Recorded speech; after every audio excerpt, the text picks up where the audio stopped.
All right, welcome to another episode of the Fatboy FadeAway Sports Podcast. We're here August 1st, Tyler. We're nearing fall season here, getting ready for the dog days of August baseball-wise here, and looking forward to our guest that's coming on. I refer Good to old him as at Mateo49. That I don't even know of anything else. So looking forward to having him on. He's a big Giants, Warriors, Niners. Sounds like but he knows the Bay Area in general. We've been tweeting with him, and so we're gonna have him on here in a little bit, and we're gonna hopefully get his thoughts on obviously your favorite team as well as the Giants. Kind of their good start to the season, and he knows his Warriors, like you said too. So we definitely want to Yeah. get his opinion on that stuff. Yeah. Did you watch the Olympics at all? I have been watching a little bit of the Olympics. Seems like every time I turn it on, it's always like a random sport like kayaking or like just some weird That's it. sport. But it's not like the main, because I usually watch it around 8:30, and for some reason I thought that'd be the prime time. But I did watch the women's 100 meter last night. That was pretty good. But I missed most of the swimming, unfortunately.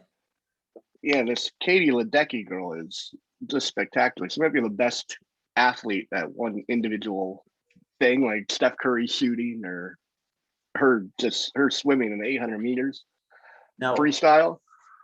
I'm an idiot. So 800 meters is what? How many laps is that? I have no idea. I'm Oh, guessing the pool. I'm guessing the pool is 50 meters. So I'm guessing 60, 16, 8 I there think and back. I think I remember looking. I think I telling Hannah.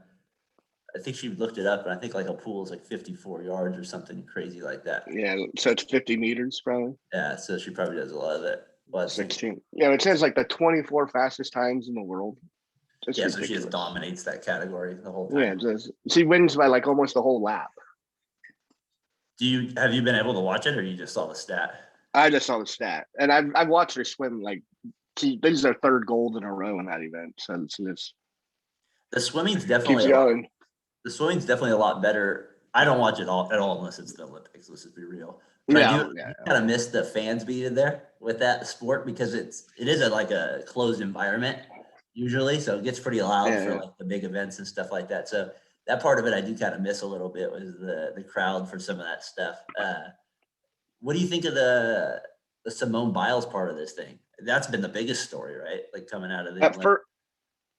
At first, I was like, I wanted to blame her and be like, oh, this is mentally weak. Like Osaka did the same thing, and I'm like, why are these girls getting this pass? But then I looked at it and I was like, okay, she has some twisties things or whatever the heck. I don't know why they didn't come out with that first. Is why she couldn't participate. Because like if you're not knowing where you are and the air, then it makes sense. Like you don't want to break your neck. And I heard she's also on ADHD medicine, and Japan doesn't allow the medicine or something in their country. Okay. So, but that's just all speculative. I heard it on the Joe Rogan podcast, so I don't like know how true or. But if that's true, also that makes sense. Like the anxiety when you're like just all of a sudden you can't take your medication and whatnot. The mental health thing's kind of really been brought to the forefront here. It feels like I'd say probably the last year a lot more, especially since COVID. So we'll say 2 years, like where it's really kind of, people are really acknowledging and stuff. And I'm kind of like you, I kind of had to wait for more information to come out a little bit before I really wanted to kind of judge on it, because as somebody that coaches, you're always like, oh, you're looking for, you don't want somebody to bail themselves out. But I think in this case, I mean, she's already proven she's the best athlete. It's not like she's like some random player, person. It's like, she's already proven all these things. And I mean, I think about just me getting stressed sometimes doing this podcast with you. Like, I can't even imagine. Exactly. I can't imagine like doing something like that where literally the whole world's on you. And like, I don't necessarily have like I'm watching gymnastics or know anything about her, but like in other countries, it's like a massive sport. And in our country, there is definitely a big, every 4 years likes it. You know what I mean? And there's some people that are obsessed with it and they know everything about her. So, and so she weighs that pressure probably for sure. And being a female, I'm sure that's even more stressful because she's carrying like the weight of the whole entire, like she's basically the only person, she's the Michael Phelps basically of these Olympics for us. Yeah. And you can't forget she was with USA Gymnastics with this whole Larry Nasser thing. It's that pervert and weirdo. Like and all that stuff. So it's like screw the whole gymnastics like team, except for the girls individually. Yeah, I'll root for them, but like don't want anything good to happen to those people who No. help and let that go on. Like, so it's like, do your thing, Simone. And gymnastics is, I think that's a good point. And gymnastics is usually, I don't know, it's just kind of like what she's 24. The coaches could be a little psychotic. Yeah, and it's such a very like, it kind of reminds me of like the celebrity version of those like at times of like those moms that have like the girls that are like 5 or 6 and they get them all like dressed up and do these like it feels like that sometimes. The pageant moms. Yeah, it kind of feels like that sometimes when I watch gymnastics. It doesn't mean they're freak athletes. Some of the stuff they do is like, my gosh, it just hurts watching it. Yeah.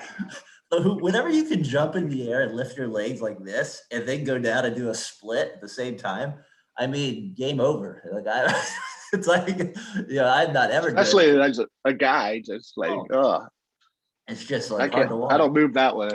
I was showing Derek and Xavier a video of that last night, and they're like, "Oh my god!" they're like 5 and 8, and they're already appreciating stuff. I could see Tommy being all right at that type of like catching himself, throwing himself.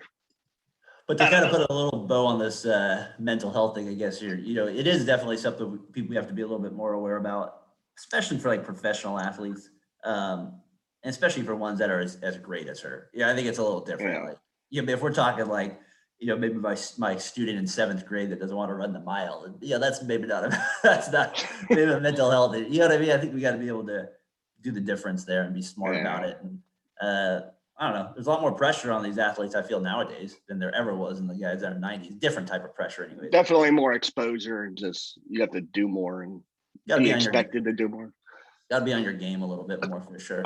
So, like the media is like half the battle now. Like just being likable, and everybody can have an opinion. So and that person that person might not be famous. They might just have a lot of followers on Instagram or Twitter, so they get their stuff out, and you have to deal with the repercussions of that sometimes that you really don't even care about, I bet.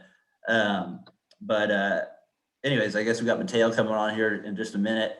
We'll get back to some Bay Area sports. Last week we hit a lot of Memphis sports, which was really fun. Enjoyed that.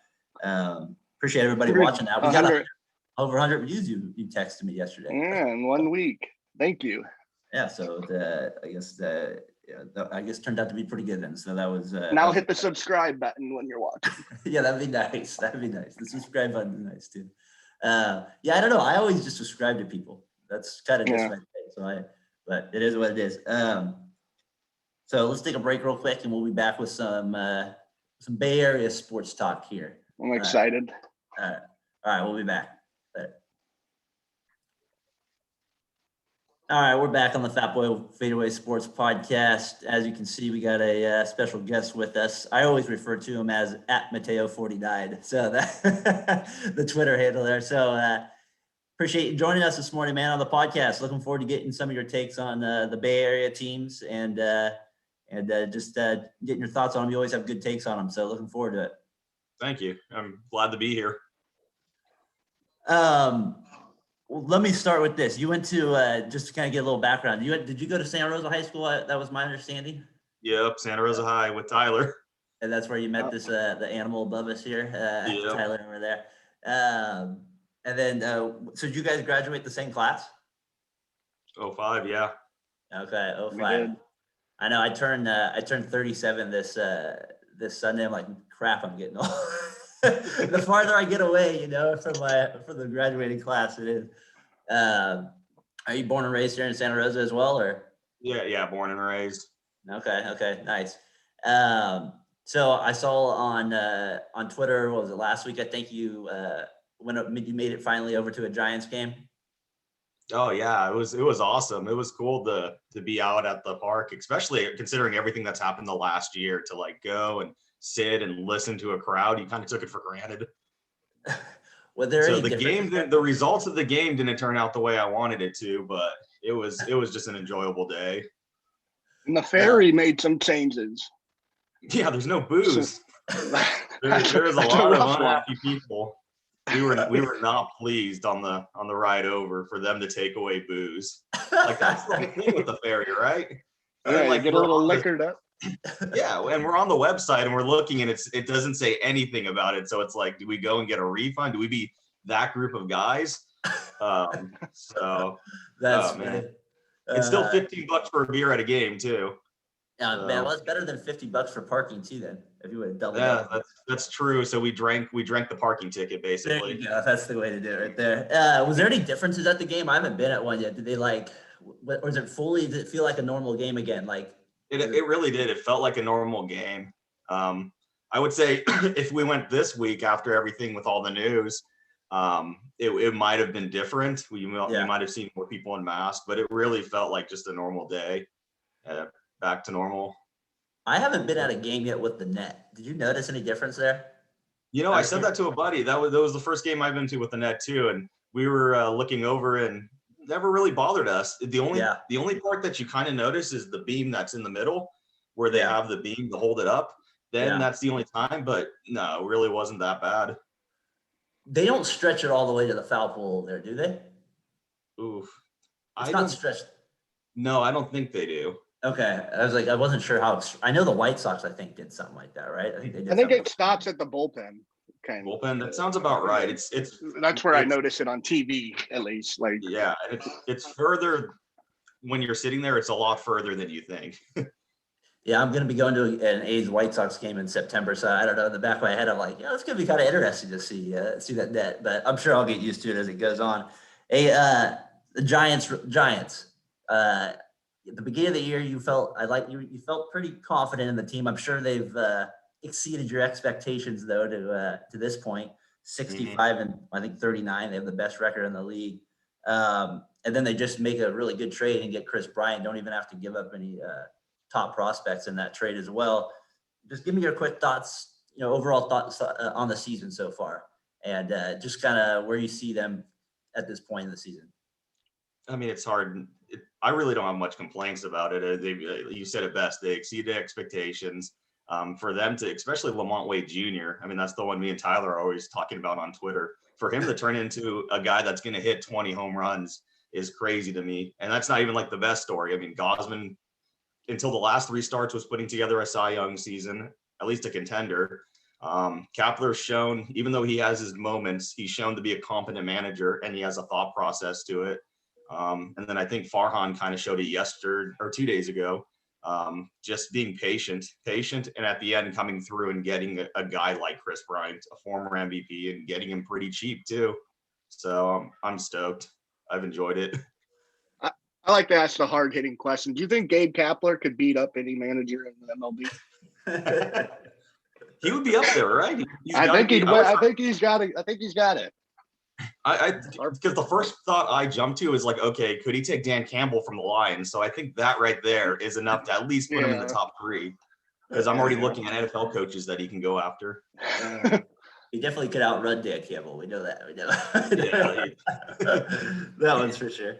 So you kind of briefly touched on Farhan earlier in the season or in the offseason. I kind of remember even kind of saying that just stay patient with the prospects. So they've obviously exceeded those expectations, but now they still have those prospects like Wade Jr. That coming up and some other guys. His moves. They traded for Wade Jr. this year, or it was this year, right? Yeah, for Sean Anderson with Minnesota in February. Yeah. And it just seems like he's able to put these moves together, kind of like the A's at times do, where they're able to pick these guys up and just get better performances from them than they have in other squads. And the Giants, though, are in a much different situation than the A's in the sense of now they actually have money to spend. The A's never do that. So I feel like Farhan set them up really nice, especially going into next year. Because they're basically Chris Bryant now, I think. They can basically sign Chris Bryant too now, I think, if he plays. Yeah, that's the part that I really liked. It's like an audition. It's like, okay, here's our free agent pitch, and it's a moving free agent pitch through the whole year. And then they've got the money because Belt comes off the books, Crawford comes off the books. Posey's a team option, and there's one at Cueto. Cueto comes off the books, so that's like that's the good one. Yeah. So. Yeah, and then for them to go in, because I was kind of in I trade Joey Bart, and then to not get the offer and be like, okay, so we've got Bart, Ramos in AAA right now, and if when the 40-man happens in September, there's a chance they're going to be a part of this too, and that's crazy to me, especially the way Bart's hitting in AAA. Tyler, that had to surprise you the most because you wanted them to get a free agent at the beginning. Yeah, I'll eat some crow. I wanted them to go get Lindor. Mateo rightfully said that's a stupid move. We don't need to sign a $200 million guy and give up some prospects. And it turns out to be. Yeah, and that was more of the tough part for me is where it was just the prospects plus the pitching, and I kind of follow more on that side, and I go, okay, that does make sense, especially you can tell I'm coming out of an inventory because I don't know what day it is retail wise. But the trade deadline, you start seeing the prices for what guys are paying, and it's like, oh, there's a little bit of sticker shock, and I don't want to be prospect hugging. I know that's like the popular thing to do, but it's also nice to have some depth that you can wait and make a deal later on down the road. Seeing what the Dodgers just did, that's like what I imagine the Giants are trying to do in like 8 years, like build where they can just load up and have like, oh, we're gonna go get Scherzer and Trey Turner. Like when I first heard the news of them going to get Scherzer, I was like, okay, we can withstand this, and we still can withstand what I think. But what were your thoughts when they put both of them together and got both of them? It's just, it goes back to me. It's like, okay, this is what a team that when they keep their prospects, they're in position to always make these type of runs. And, just credit to them. As much as I hate the Dodgers, they seem consistently year in and year out to do the right thing, right? So what did you guys think? I was shocked. I was pissed. I was like, what the hell? And that's when the Giants hadn't made a move for Bryant yet. And I was still like, what the hell are we doing? Why is everyone going out? Like one of the craziest trade deadlines I remember. Oh yeah. Like we have the best record in the league and we've done nothing. What's going, like, we have to do something. And then Farhan says, look at what I can do. And it made it a little more easier to bear the Turner and Scherzer to the Dodgers. I have to admit that last hour of the trade deadline, I was just sitting there and I was like, okay, this is getting a little too close for comfort. Like they need to do something. I'm glad they did. The Cubs, I think basically, this is my thought, right, with the Bryant traders. I feel like the Cubs, they were trying to trade him, obviously, but they weren't getting the offers I think they wanted necessarily for him. And then they couldn't just keep him at the end, I felt like. They made all these other trades. It's like you can't just keep Chris Bryant at the very end. And so I don't know. I guess no other team was able to make a better offer than the Giants were. It just kind of was a weird trade to me for the Cubs. It kind of almost feels like they got desperate and had to move. They just wanted to move him at the end. Yeah, and that's kind of where I felt really good. You were looking, and then once Baez went off the board, I think it was to the Mets, and then the Yankees ended up getting Rizzo, and so you're like, okay, those are the two big teams, and then the Rays were out of the blue. I think like maybe 3 or 4 hours before the deadline, they said Rays were interested, and I was like, I don't know if that's a fit there. Yeah, it just didn't seem like there was much of a market for him, and it's really surprising, especially when you keep reading all these different sites, and they're saying they're doing their final post grades, and it's like, he's the best hitter that was available. He's better than Rizzo. He's better than Baez. I don't know if you guys agree with that, but more I dug into it, I was like, yeah, he probably is, surprisingly, and he didn't go for much. I kind of like the Rizzo pickup for the Yankees it kind of reminds me of like a Tino Martinez type pickup they make or something like that. It feels like he could get rejuvenated a little bit with a team like that. That's the one it's under the radar a little bit, but I kind of feel like he could get a little extra life moving to the Yankees and playing it with a short porch in right field a little bit. Yeah, I think it was a good move by the Yankees because you just need left-handed hitting in that ballpark. Like I said in our fantasy baseball text, like you can't send out 9 righties. And I actually have a friend that's a Rangers fan, and he was pissed that they traded Gallo. He said he's not going to be a fan anymore. He was so upset. That's a tough one.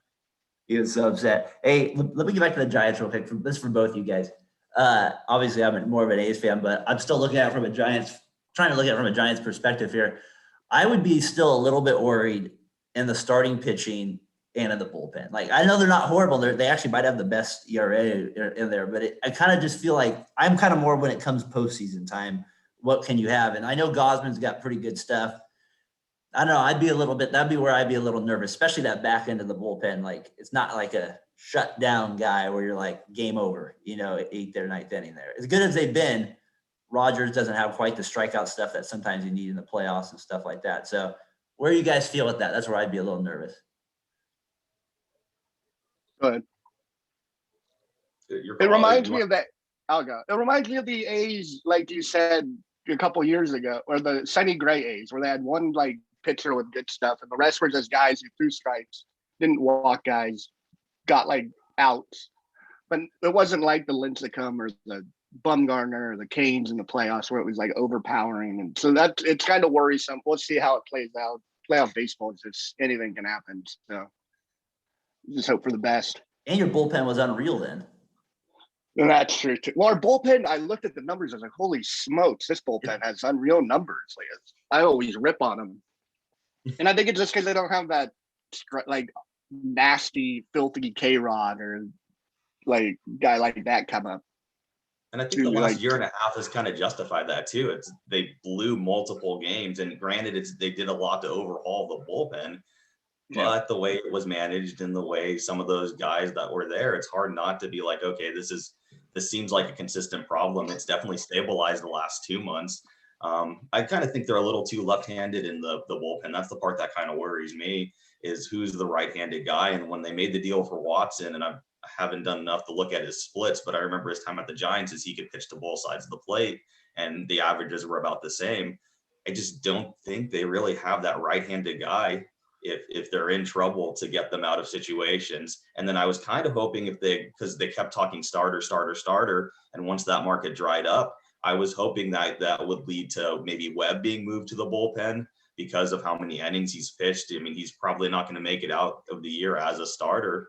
And there's really not much else in AAA. I mean, Tyler Beatty's probably going to be the depth piece if something weird happens. But if somebody gets hurt, I mean, the rotation is a genuine concern.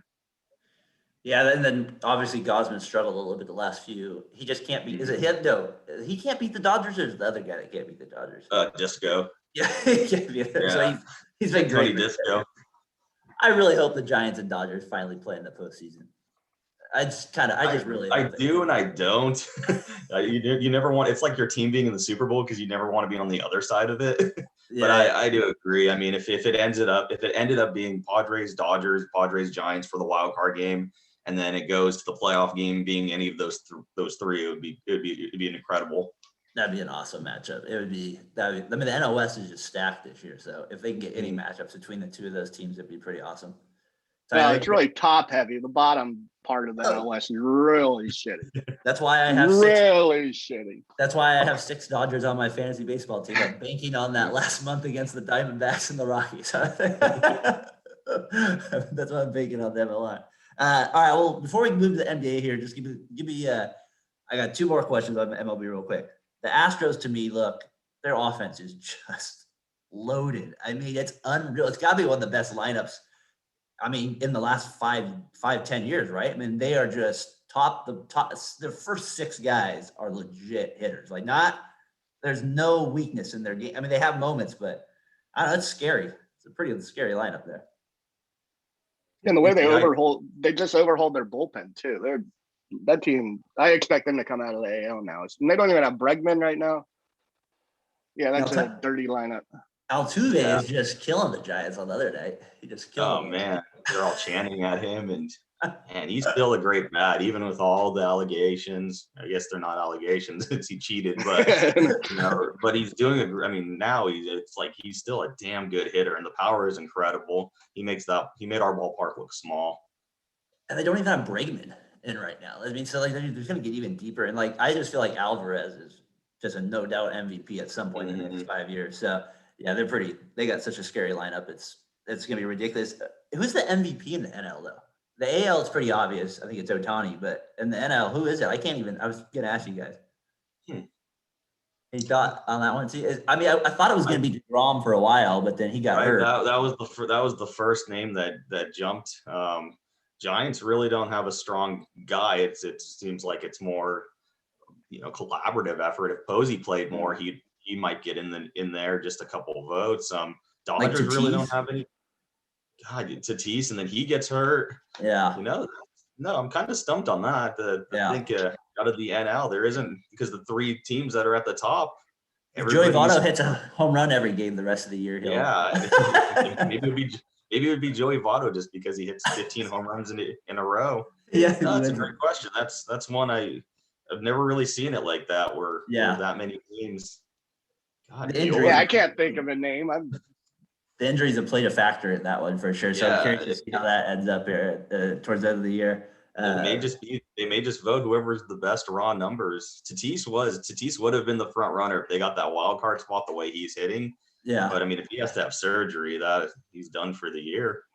Yeah, that would be, man, what a major blow if he goes down. Yeah. He's exciting to watch. I'd miss that I know it would help you guys, but all right. So you got anything else on baseball? Should we move on to NBA here? Fuck the Dodgers. I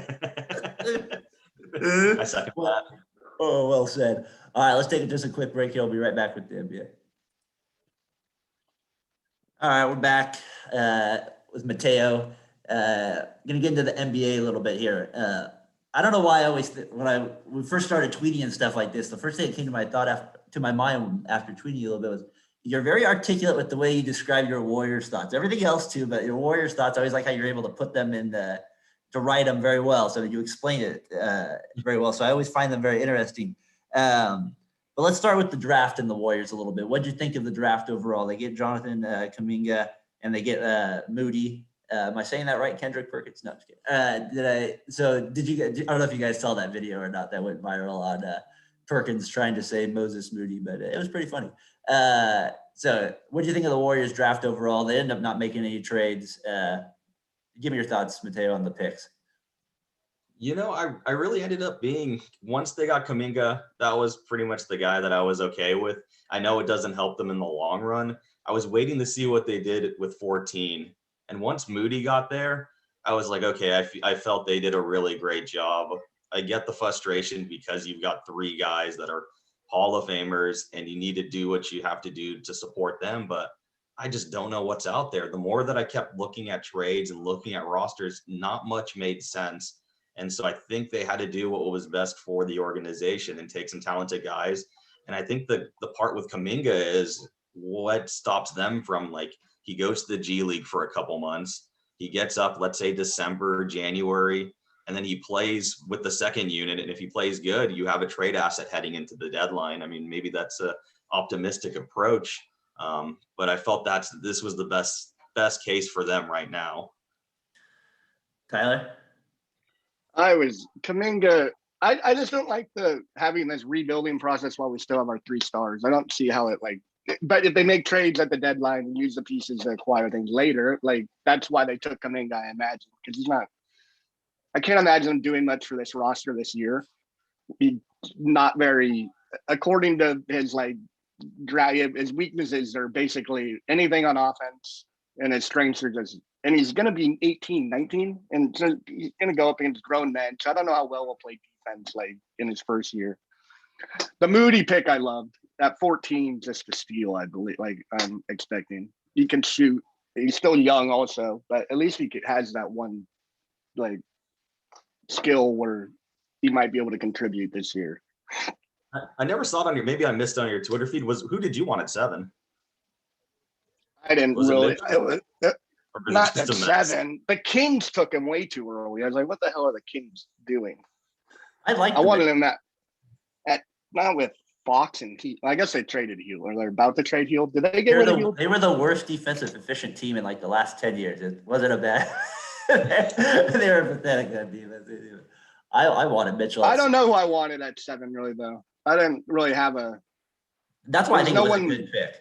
Yeah. It was worth the risk, right? You end up with Moody, who even was kind of a higher prospect in the sense of ready to play right now. So I think they actually made out pretty well. I don't like you said, I didn't see a trade out there. It's yeah, sure, I'll take Beal, but do you want to do it for Wiggins in the 7th pick? Maybe, but they're not going to want to do that. And it's just there's no trade out there that makes sense. There really isn't. Yeah, that's why we were talking about it early on at the early baby stages of the offseason was Simmons, and the only reason I was on Simmons is just because it's who's really going to be available this offseason if they're this big franchise. Lacob wants to make the splash all the time. Who's he going to get? I mean, after rehabbing Wiggins, why not take the chance on Simmons? And the price was incredibly steep, so that's not happening. Siakam wasn't out there, so yeah, I don't know. I just didn't see it. And tomorrow with free agency opening up, you hope there's a little bit more of a clear path with the veterans of who they're adding. I mean, the next 3 or 4 days are going to be huge for who they get to make up for the draft. And I kind of don't like that. I actually don't mind the idea of that, kept all the guys and just let Wiseman and those guys kind of be the next generation of it. I wouldn't be mad at that either. That wouldn't be to be the worst case scenario out there. But what if that hinders them winning this year though? Like, because I want them to. You only have these 3 type of players so yeah, often. but I don't want them to make a trade, like just a stupid trade out there either. Well, yeah, okay. I don't want them to do that either. And I agree with you guys. There wasn't much to trade for. Like the Simmons offer. What was that one? Like, I'll give you the 7th pick, the 14th pick. We also want 2 future first round and picks. Wiseman and Wiggins. Block that number immediately. I think the best possible thing is a long shot, and I've never even heard anyone even report this, is if Karl Anthony Towns wants out and we can sort of put together some crazy package. I love it. Yeah. We just trade with Minnesota every year. That's how you win. You trade with the Kings and the Timberwolves. You'll be okay.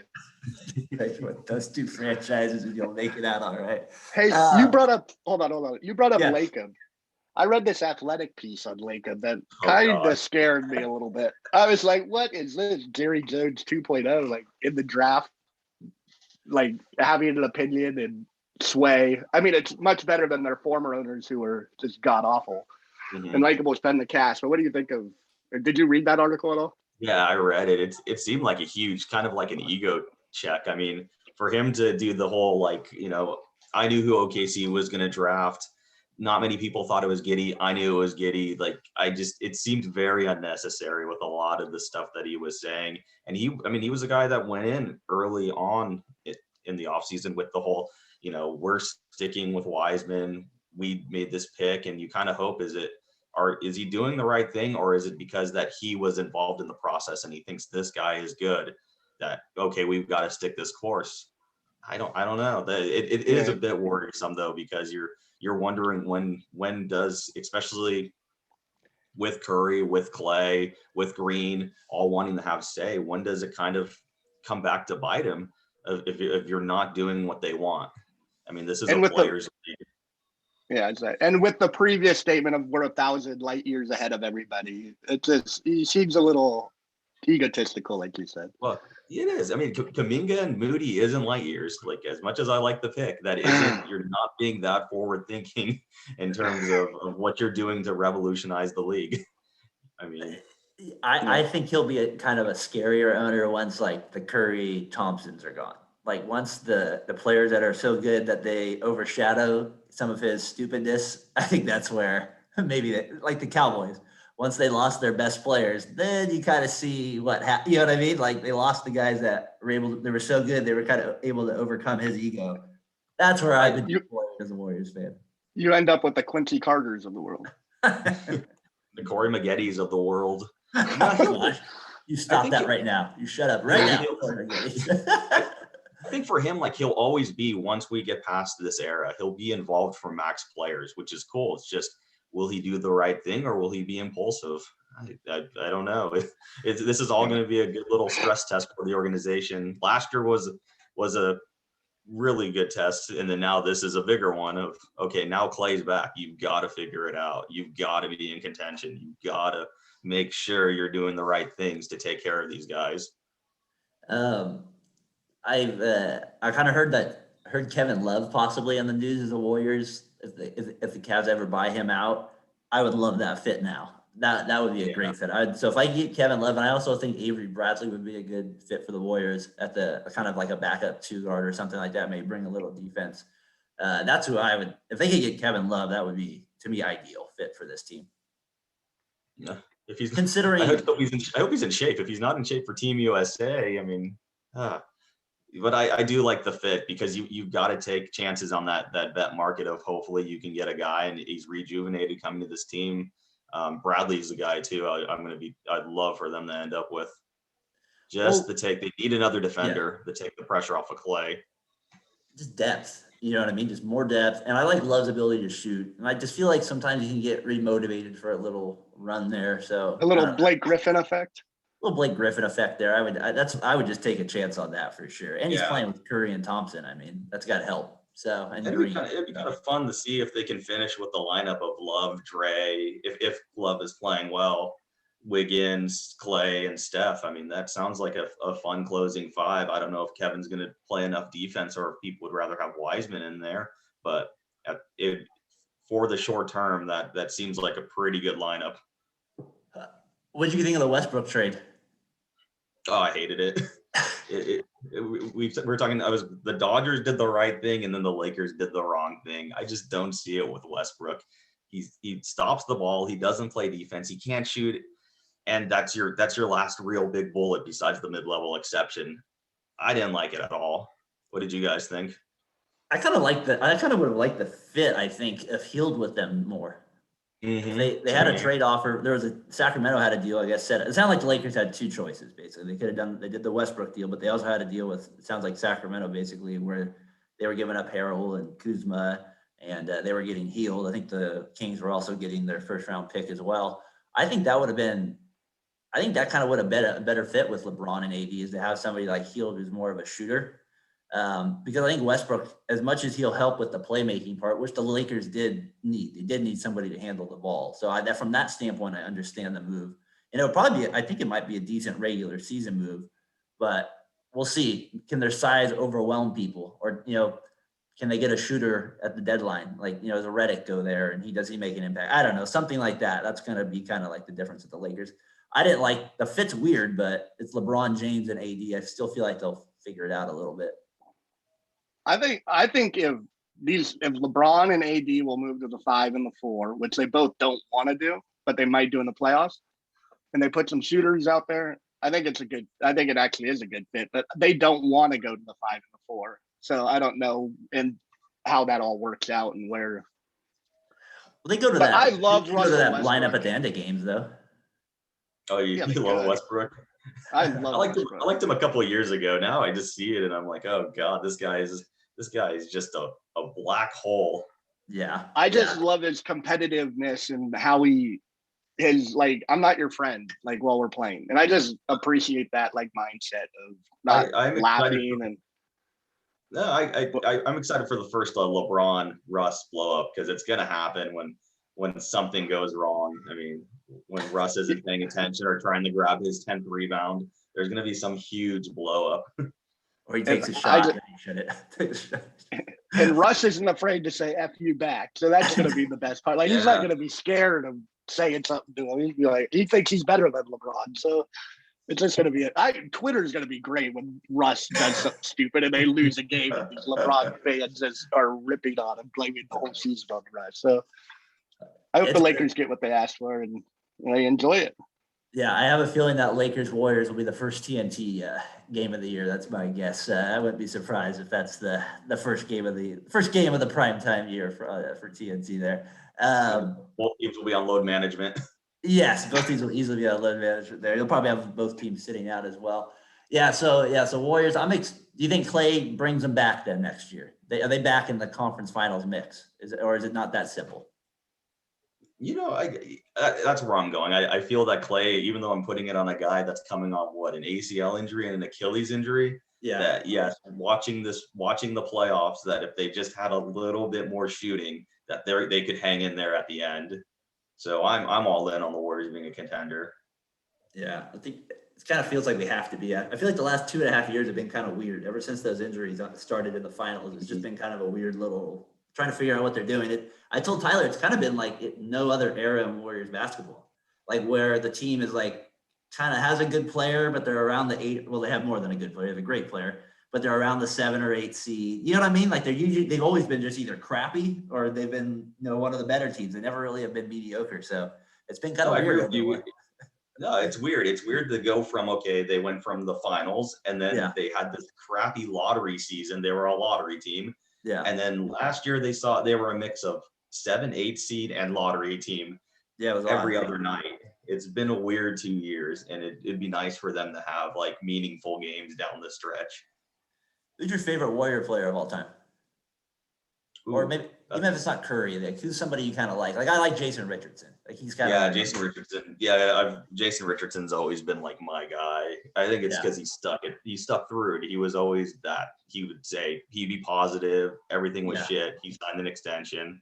He stuck around, and it was nice to get 2 playoff series for him and be rewarded. So I'm always a J Rich guy. And then they reward him by trading him to the Bobcats. Yeah, Brandon Wright. You Don Nelson. Yeah. Stupid trade. And he should have been a 3-time dunk champion, but well, he's a 2-time dunk champion. So that also no hate. He went for gold. Rookie sophomore. Crazy. Me and my buddy Adam always say those rookie sophomore games were huge back in the day. That's why we look forward to those. He threw it off Boozer's head. Do you remember that? Yeah.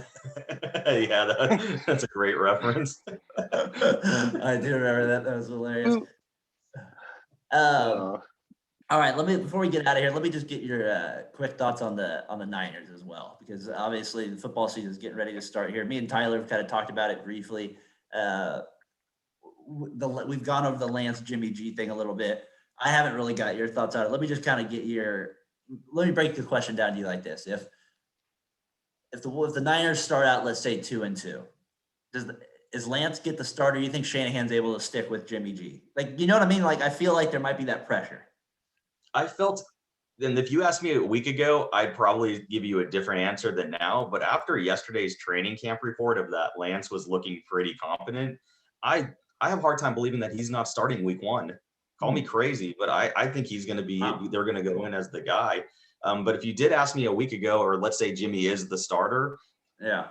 I don't know if Jimmy makes it to week 4, because Kyle, like, this is the part that I'm curious is as a guy that's as fiery and kind of impulsive, Kyle's never had that option for quarterback. And maybe you can point to last year with when Mullins struggled and then he finally went with CJ. But when you have Lance sitting there and you see the way that Kyle has his body language on the sidelines, like, I don't know if it would get to week 4 if they're 2-2. I feel Kyle would have a much quicker hook, because he's never had this guy sitting on the sidelines for him. Yeah, that's a good point. What would you do to start the season? Basically, we haven't watched every snap in training camp, but like just based on. I would take. Do you have like what you would?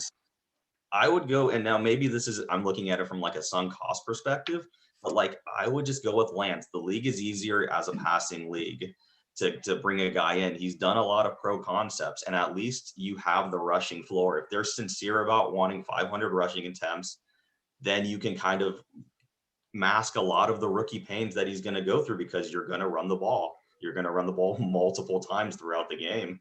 So I just, nothing against Jimmy. I just don't know that I would want that much of my salary cap tied to a quarterback that's had injury history. And that's the part that's kind of confusing to me. And I think that's more on Lynch's end, at being an ex-player and being empathetic and being like, I want to give this guy a chance. There is contracts, draft picks, none of that applies. But I just think you just go with Lance. I feel like there's some feelings involved with the Niners and Jimmy G. You know what I mean? Like, I feel like it's not quite as business as usually the NFL is. Usually they just kind of like move on if they need to. But I feel like they've kind of been like playing Jimmy G a little bit. Yeah, we love him. You know, he's great. He's doing a great job this offseason. You know, he's a real competitor. Like, you know, all the same casual lines. But then Shanahan has that video out like 3 weeks ago where he's on the podcast with the Rams coach. And that's where I was like, that's where, because I kind of always thought they would kind of go with Lance early on, just because it just seems to be the trend in the NFL now. But once I heard that video where he was like kind of talking about Stafford, I don't know if you heard that at all, that part of the podcast. But once I kind of heard that where he was talking about Stafford and really wanting him, I was like, yeah, I think he's over Jimmy G. I think he's over him. Yeah, and that one right there was kind of like the death blow of like, having any thought, at least in my opinion, of having any thought of like they're going to go make this an actual competition. It's like, okay, so you had the Stafford thing, you packaged multiple first to move up for a quarterback. I mean, wasn't that enough for to show what you think of Jimmy, and then to come out and say it's even stranger? So that was odd. You don't see coaches do that very often. I was telling Tyler, that's odd. You just don't hear that very often. That honesty. especially from him. I mean, he's honest, but he knows how to deal with it. I mean, you usually won't put his players in those type of positions, and yeah, it was an odd one. It definitely made me think about Jimmy's future after that. All right, this is my last one. Tyler, you got one? You got one more? I think Jimmy gets run over by a bus and backed up and run over by a bus again. Like, it's too often. He changed the franchise. We were nothing. We were garbage. We traded for him, and all of a sudden we were. And I'm not saying you particularly. I think I want him to start. I think he's competent, and you want him to have a chance. Yeah, I like Lance. I wanted the Fields. Yeah, Fields, but Lance was the second option. And I just don't like how Jimmy's getting treated in a way. I don't think it's fair. I think he was hurt last year, and that's why he didn't perform. And when he's in, they win. So I don't see why there's this big hate Jimmy, other than he sometimes comes up a little short, like in big, or not even short. I don't know what it is. It just people hate him now. It's weird. I was having this debate with a couple of other people, and the word I threw around was serviceable, and people tie his contract to what his performance needs to be. And I just think there's just not that many starting quarterbacks out there, and he's a guy that can definitely plug in at the bottom half of the 15, at the bottom half of the top 15 in the league. That when he's healthy, that I think he can get to that level. But people want more because of the hype, because of the contract. And I've also made the comparisons to when Alex Smith got ran out of here too. I mean, Kaepernick did everything right. But what did I see last offseason? It was like, oh, we need to bring back Alex Smith. Alex Smith would be a great backup. Maybe Alex Smith can start. And I was like, God, that was like what majority of sports fans were just fed up with him. It seems like the grass is always greener for Niner fans. And then once that person's gone, they become much more appreciated. And I wouldn't be surprised in 3 or 4 years if something happens with Lance, or if the Niners need a backup, it's going to be like, oh man, I remember how great Jimmy was. We need to bring back Jimmy. It's just always kind of stuck in a moment of time or current state of time. They got spoiled for 20 years in Montana and Young. Even Young wasn't appreciated. I haven't been spoiled for 20 years. I've heard everybody else tell me there's. Yeah, I know that's the part that always drives me insane. I'd even throw Garcia in there. I always thought he was pretty good too. Even after that era, he was still at least like better than average. He's better than Jimmy G, that's for sure. So I always thought the Niners. The Niners are always a funny franchise to me. They always have like a little quarterback controversy. It seems like. They always like they run into something. Yeah, it's funny how that works out. All right, here's my last question for you. Expectations for the Niners going the next year. I kind of expect them to bounce back big time. I feel like they were. Every year, there's always a couple teams that have a great year, and then either injuries or something, and the NFL brings you down, right? And the Niners were they went to the Jet Stadium and the Giants Stadium, and they never recovered last year. And they were just that team that was always hurt. Them and the Ravens kind of had that downfall. I would expect them now to be that team that bounces back up. Bosa, to me, is unreal. I love that guy. I don't know. I expect them still to have a big year this year. What do you think? Yeah, I'm feeling the same way too. And I think the biggest thing is that Lance is your insurance for everything. Yeah. I mean, I've seen a lot of people like, don't put the expectations on the rookie quarterback. Well, they gave up 3 first-round picks for him, or they used 3 first-round picks. However you want to say it, there's already that expectation. Yes, so no doubt. He's the insurance piece for if anything goes wrong, at least you can point and be like, he's the guy that can bail you out of this situation. Bosa goes down, he can bail you out. Offensive line problems, he can bail you out. I mean, that's kind of why I feel really good about the team. And I think for sure they should be over 10 wins. And if they're not, there's going to be a huge look at what Shanahan and Lynch are doing as team builders. Because the rest of their team is pretty, I don't know. You guys just got a good roster. I mean, your linebackers are solid. I mean, what do you think, T? I'll give you the final thought on that one. On what? Just the Niners? Yeah. I think they'll go 12-5. Is my final prediction for a record. They're too loaded. They're off. Their defensive line's loaded. They picked up Ekuban. Do you like the receivers though? D Ford supposedly coming back and looking good in this training camp, which is shocking. I didn't expect him to play another snap for us. And then, I do like Ayuk and Samuel. I think it's the first time we've had 2 relevant guys that can then the NFC Championship against the Giants, we're running out Swain and just trash. Kyle Williams. Yeah, like now we have two guys who actually could be low-end ones. Maybe IU could get up to a high-end one. We'll see. But I like Samuel is one of my favorite players in the NFL. And he's leaner. Debo's leaner. And then we have Kittle. So. Yeah, you got Kittle too. Well, as a Raiders fan, what did you say? Who's doing yoga? And they said, Debo has dropped some weight, so he's leaner and he's doing hot yoga so he can stay healthy. So that's the big he dropped weight off-season news. Maybe I need to start some hot yoga. I hope he plays like Debo. He's running people into people. He's not going out of bounds. But I want him healthy too. So he said he wants to be a bigger deep threat. So I'd love to see him not be thrown behind the sticks, and you actually utilize him as like on the slants they were doing and throwing further than 10 yards down the field to him, because I want to know what he is as a receiver, because I really like Debo too. But I'm just curious, like, what type of is he Cordell Patterson, or is he probably a higher end version of that, or is he a legitimate 1 or 2 in this league? Yeah. No, he's definitely a playmaker though. They definitely like to get the ball in his hands. But I'm with you. You can't take all the beating behind the sticks either. I think he can be used a little bit more creatively at times as well. There, I'll be interested in what happens. I'm 6 weeks away from the NFL season. Crazy. It'll be here in no time. Mateo, thanks for coming on, man. Appreciate you giving your insights on the Giants, the Warriors, the Niners.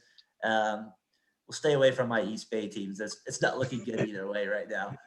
Even though the Raiders are in Vegas, and actually both teams might be in Vegas soon. So I don't know if you covered this. What did you think of the A's stuff? Really quick, the A's moves. Did you like them? Yeah, I did like them. I've been on the record of saying I want them to win when they're in Oakland. So if that means, and I feel like this might be me being nostalgic. I feel like they have to win the World Series in some way to maybe save them from moving. They got to build up some sort of momentum. You know what I mean? And their team was dead. So if they didn't make any trades, I mean, they're still one of the worst offensive teams the last 30 days in the league. I mean, it's pathetic how they don't hit. And but I think I like the Marte move. They gave up Luzardo, but it's kind of like that same move with Russell. Remember they traded Russell? Everybody was up in arms about that. He never turned out to be that great either. So maybe that's what happens with Luzardo as well. I like the Marte move, and I like the depth moves with the Nationals trade there, getting Harrison and Gomes. But I don't know. They still don't hit. That's my worry. They just don't hit. And they don't hit with runners in scoring position. I think Marte is a good addition. Yeah, I really like the Marte addition. Yeah, it was. Hold on, I want to ask one more question from Mateo. We can continue on about we and you butted head about Draymond Green. Like, what do you think of his comments about I'm going to pass the ball to Curry? Like everything he said, I was like, yeah, okay, get the ball to Curry, but you still have to take a shot sometimes. And yeah, that's it was my opinion. I was like, no, I'm with you. I'm with you. There's only so far I can go with my defense of Draymond of like, dude, just make the layup or at least attempt the layup. Like it's there, it's 3 feet. Like you don't have to prove you're a basketball savant. We know you're an incredibly smart guy. You don't have to justify it, but you kind of gotta. You're making a lot of money. You're the second highest paid. Well, is Wiggins the second highest paid? Either way, you're in the top 3 of being paid. Like you've got to make a play there. And I didn't like the way he deflected in my opinion. So yeah, it was just the Draymond back and forth was good. I'm with you on Draymond though. Just to add to there, he's got to be able to shoot 4-footers though. You got to be, even if you don't make them once in a while, you got to at least make the defense be honest about it. I mean, it's not good if you're driving to the layup and they're playing the pass instead of the shot. Layup, no, let's play the pass. Yeah, I can't go that far. I wish I could dig my heels in, but even I shook my head. I was like, I can't do that. Yeah, I just can't go with that take. You know? Yeah, no. I just want him to take 10 shots a game. I know he's not a great shooter, but keep the defense honest by. You have to be guarded at least. Yeah, I've been given like 6. No, I didn't really get that either. Of just keep shooting threes and seeing what happens. Just if you make a couple, then just keep rolling with it. But nobody, they were over league average on 3-point shooting, but it never felt like it on the team. They never really had a steady guy. Maybe Bazemore was that, but you need to do something to keep the defense honest. Bazemore. Oh gosh, yeah, we were running that team in the playoffs against the Grizzlies was rough. That was brutal. Just brutal. It was brutal. We had a guy on last week from Memphis, and he was giving us our take on the Grizzlies, and they were definitely the better team last year when they played them the second game. Yeah, it was rough. That was for sure. For sure. Yeah. Back to the A's real quick though. I don't feel good about this season. They always seem to depress me a little bit towards the end, but I at least like they made some moves. They had to go for it. So hopefully they can make a little push here and get in the playoffs and stuff. But to me, if I'm being honest, the Blue Jays and Yankees rosters look a little bit better, but the A's do always have better pitching. So we'll see if that plays out. I want to say, the NL West is a bloodbath, but the AL overall, is just loaded. Yeah. You got war daddies everywhere, whether it's Toronto, White Sox, now the Yankees, who aren't even. Will the Yankees even come out of that division? Jesus, no. That lineup's incredible.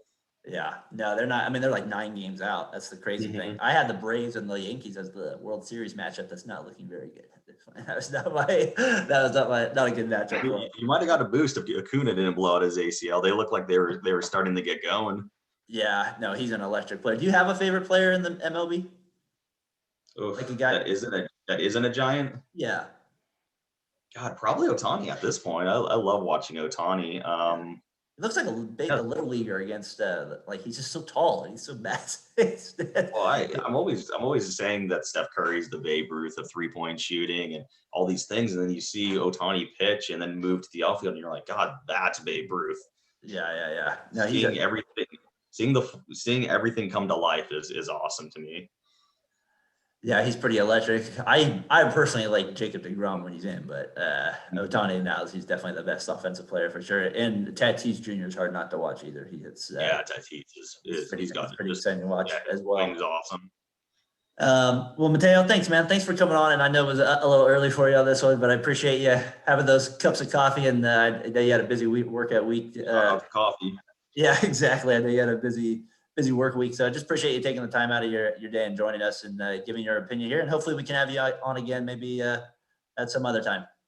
Yeah, it was good. I loved it. Great seeing you guys. It was nice to finally talk instead of through Twitter characters of catching up. So it was good. That was good. All right. Well, maybe if the Giants make a little push here in October, we can have you on around then and maybe get your thoughts come playoff time. Cool. Sounds good. Man. All right. We'll talk to you soon. All right. Take it easy. Yep. All right. Bye. Later, guys. Yeah. Well, that was fun, T. Thank you, Mateo. Yeah, it was very good. Mateo49 Twitter account. He's always a good follow. It's good getting his thoughts on the Bay Area teams. He really knows his sports. So it's like, we're having an in-depth conversation. So I like that with him. Yeah. I've known him since he was 14 years old. So I've known him more than half my life now. So thanks for coming on, Mateo. We talked a little bit out there about your guys' JC classes and stuff like that. We might have to get into some of those stories next time he comes on. There's a reason I didn't graduate college. Don't blame Mateo. No, I'm just kidding. All right. Giants, they get the split today. They're going to win the series today. I'm assuming you'll be watching the game. I don't think so. No, they lose. All right, come on. Yeah. It was good. Thanks, Mateo, again for coming on. Appreciate it. You're good. We will subscribe. Please. We would like to get over 100 subscribers. That's still a goal at some point. We're at 54, so we made it over the first goal. So we'd like to get to the second goal here. So if you wouldn't mind liking or subscribing, that would help us a lot. Next week you might be solo, my friend, or you might have another guest on. So where are you at? Remember, I'm going to be off next week, so you'll be running the show yourself next week. So enjoy the first ever Tyler McGurk podcast, everybody. It'll be short and sweet. I was on about a 54-week run. I need to take a break, so I'm going to take 1 week off. And we'll let you get back at it, and hopefully we'll get on the August 14th. So, all right, guys, we'll see you next week. Thanks, Mateo. Talk to you guys soon. Later. Peace.